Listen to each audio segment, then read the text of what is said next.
மதுக்கடை அகற்ற கோரி போராட்டம் நடத்திய நிலையில் உயிரிழந்த காந்தியவாதி சசி பெருமாளின் உடல் பிரேத பரிசோதனைக்காக நாகர்கோவில் அருகே உள்ள ஆசாரிப்பள்ளம் மருத்துவமனையில் வைக்கப்பட்டுள்ளது. இதுகுறித்த கூடுதல் தகவலை அங்கிருக்கும் நமது செய்தியாளர் சுடலையிடம் கேட்கலாம். சுடலை, வணக்கம் சுடலை. சசி பெருமாளின் பிரேத பரிசோதனை ஆரம்பிக்கப்பட்டு விட்டதா? அவரது உடல் எப்போது குடும்பத்தினரிடம் ஒப்படைக்கப்படும்? சுடலை. வணக்கம். அதாவது கன்னியாகுமரி மாவட்டம் உண்ணாமலை கடை பகுதியில் பள்ளி, கல்லூரிகள் மற்றும் கோவிலின் அருகே டாஸ்மாக் கடை ஒன்று உள்ளது. இந்த மதுபான கடையை அகற்ற வலியுறுத்தி அப்பகுதி மக்கள் பல ஆண்டுகளாக போராட்டம் நடத்தி வருகின்றனர். குறிப்பாக அதற்கென மதுவுக்கு எதிரான இயக்கம் என்ற ஒரு இயக்கத்தை ஏற்படுத்தி பல ஆண்டுகளாக போராட்டம் வருகின்றனர். கடந்த 2012-13ஆம் ஆண்டில் மதுரை கிளை, அதாவது சென்னை உயர்நீதிமன்ற கிளை மதுரையில் ஒரு உத்தரவை வாங்கியுள்ளனர். அதாவது இந்த டாஸ்மாக் கடை அகற்ற வேண்டும் என வலியுறுத்தியுள்ளனர். இந்த உத்தரவை மாவட்ட நிர்வாகமும் சரி, டாஸ்மாக் மது நிர்வாகமும் சரி இதுவரை நியமிக்கப்படவில்லை. இதற்கு அடுத்தபடியாக தொடர்ந்து அவர்கள் பல்வேறு போராட்டங்களை நடத்தினர். தொடர்ச்சியாக 1000 நாள் போராட்டம் உட்பட பல்வேறு போராட்டங்கள் நடத்தினர். இந்த நிலையில் கடந்த மாதம், அதாவது ஜூன் மாதம் அதாவது சசி பெருமாள் மது ஒழிப்புக்கு எதிரான இயக்கத்தின் தலைவர் சசிகுமார் அவர்கள் தலைமையில் ஒரு தொடர்ச்சியான உண்ணாவிரத போராட்டம் ஒன்று அறிவித்தனர். அப்போது பேச்சுவார்த்தை நடத்தப்பட்டு 20 நாட்களில் இந்த டாஸ்மாக் கடை அகற்றப்படும் என தெரிவித்துள்ளனர். ஆனால் இருந்த இந்த டாஸ்மாக் கடை அந்த 20 நாட்கள் கழித்தும் அகற்றப்படாத காரணத்தினால் இன்றைய தினம் அந்த உண்ணாமலை கடை டாஸ்மாக் கடை முன்பாக தீக்குளிக்கும் போராட்டம் நடத்தப்படும் என அறிவித்திருந்தனர். அதன்படி இன்று காலை சரியாக 8 மணிக்கு சசிகுமார் மற்றும் உண்ணாமலை பேரூராட்சி தலைவர் ஜெயசீலன் ஆகியோர் தலைமையில் இந்த போராட்டமானது தொடங்கியது. தொடர்ந்து போராட்டம் உச்சகட்டத்தை அடுத்த நிலையில் அந்த கடையின் அருகே உள்ள 200 அடி உயரமுள்ள செல்போன் டவர் மீது ஏறி அதாவது போராட்டத்தில் ஈடுபட்டுள்ள சசிகுமார் தொடர்ந்து பேச்சுவார்த்தை நடத்தப்பட்டு 7 நாட்களில் இந்த மதுபான கடை அகற்றப்படும் என உத்தரவு, அதாவது வாக்குறுதி அளித்ததன் பேரில் சசிகுமார் அவர்கள் அங்கிருந்து இறங்கியுள்ளார். இறங்கிய நிலையில் அவருக்கு ரத்த வாங்கி எடுத்து மயங்கி விழுந்தார். தொடர்ந்து அவரை உடனடியாக அருகில் உள்ள குளித்தரை மருத்துவமனைக்கு அருகிலுள்ளவர்கள் கொண்டு சென்றனர். அங்கு அவர் உயிர் பிரிந்ததாக மருத்துவர்கள் தெரிவித்துள்ளனர். தொடர்ந்து தற்போது நாகர்கோவில் உள்ள ஆசாரிப்பள்ளம் மருத்துவமனைக்கு அவரது உடலானது கொண்டு வரப்பட்டுள்ளது. தற்போது பிரேத பரிசோதனைக்காக இந்த இடத்தில் அவருடைய உடல் வைக்கப்பட்டுள்ளது.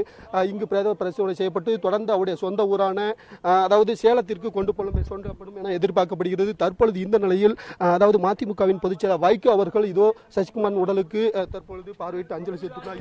அவர் பத்திரிகையாளர் சந்தித்து வருகிறார். அந்த காட்சிகளை நாம் இப்போது பார்க்கலாம்.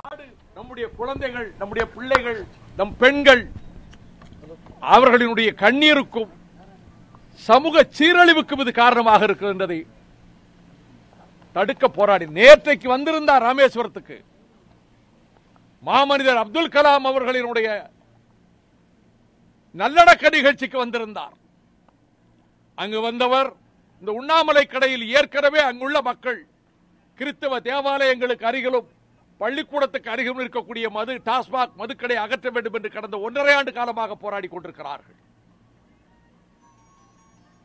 அந்த போராட்டத்தின் விளைவாகத்தான் இவர் அங்கே உண்ணாவிரதம் இருந்தார். சசி பெருமாள் அரசாங்கம் 1 வார காலத்தில் இந்த டாஸ்மாக் மதுக்கடையை அகற்றுவோம் என்று பொய்யான வாக்குறுதியை கொடுத்தது ஜெயலலிதா அரசு.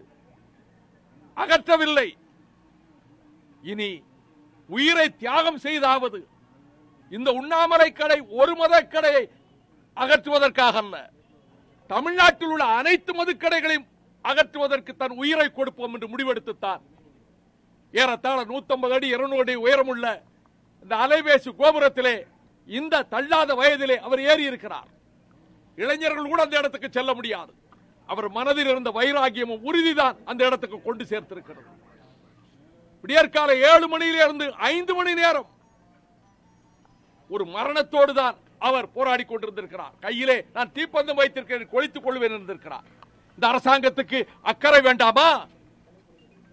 நான் கேள்விப்படுகிறேன். நான் எல்லா காவல்துறை அதிகாரிகளை குற்றம் சாட்டவில்லை. காக்கி சட்டைகளில் மனிதாபிமானம் உள்ள சில மனிதர்களும் இருக்கிறார்கள். ஆனால் கல்லஞ்சர்களும் இருக்கிறார்கள், ஈவு இறக்கமற்றவர்களும் இருக்கிறார்கள்.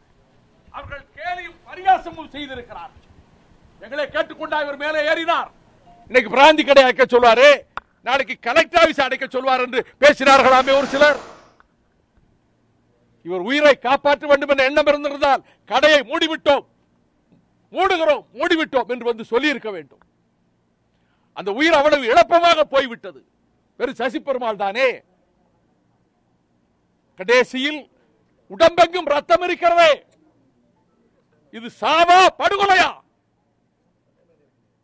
சசி பெருமாள் தானாக இருந்தாரா, சாகடிக்கப்பட்டாரா? இவ்வளவு ரத்தம் கொட்டி இருக்கிறதே உடம்பிலே. மார்புபுறம் ரத்தமாக இருக்கிறது, கழுத்திலிருந்து ரத்தமாக இருக்கிறது. எப்படி ஏற்பட்டது? இந்த அரசு விளக்கம் தர வேண்டும். இந்த அரசுக்கு இதுக்கு சரியான விளக்கம் தர வேண்டும். நான் குற்றம் சாட்டுகிறேன்.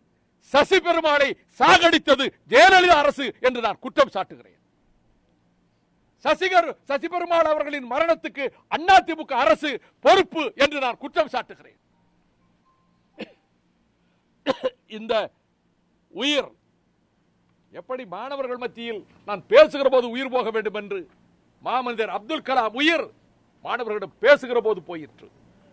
மதுவை ஒழிக்கும் போராட்டத்தில் என் உயிர் போக வேண்டும் என்றார் சசி பெருமாள். அந்த போராட்டத்தில் தான் அவர் உயிர் போயிருக்கிறது.